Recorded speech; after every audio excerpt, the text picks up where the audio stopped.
আসসালামু আলাইকুম। এই ভিডিওতে দেখানো হয়েছে কিভাবে গাড়ির এক্সেল, স্প্যান্ডেল এবং বেয়ারিং হাওয়া দিয়ে পরিষ্কার করতে হয়। যদি আমরা প্রপার তরিকায় হাওয়া দিয়ে যদি পরিষ্কার না করি, আবার যদি গ্রিস করে দেই, তাহলে সেই গ্রিস কেরোসিনের সাথে মিক্স হয়ে সেই গ্রিস মান নষ্ট হয়ে যায়। তাই যখন আমরা এটা লাগাবো, হ্যাঁ, নতুন করে, তখন আবার একদম কেটু দিয়ে মানে কেরোসিন দিয়ে সম্পূর্ণ গ্রিস দূর করে এবং হাওয়া দিয়ে তা পরিষ্কার করে পুনরায় একদম রোদে শুকাইয়ে তারপর লাগাইতে হবে। তা না হয় আবার সেই গ্রিস নষ্ট হয়ে যাবে। দেখেন, হাওয়া দেওয়ার সাথে সাথে কি পরিমাণ গ্রিস চলে যাচ্ছে, কি পরিমাণ গ্রিস বের হচ্ছে।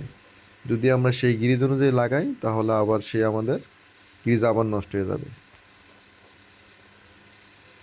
ঠিক বেয়ারিংয়ের ক্ষেত্রেও সেম। বেয়ারিং পরিষ্কার করার সময় হাওয়া দিয়ে ভিতর থেকে সব গ্রিস কেটে বার করতে হবে। ধন্যবাদ।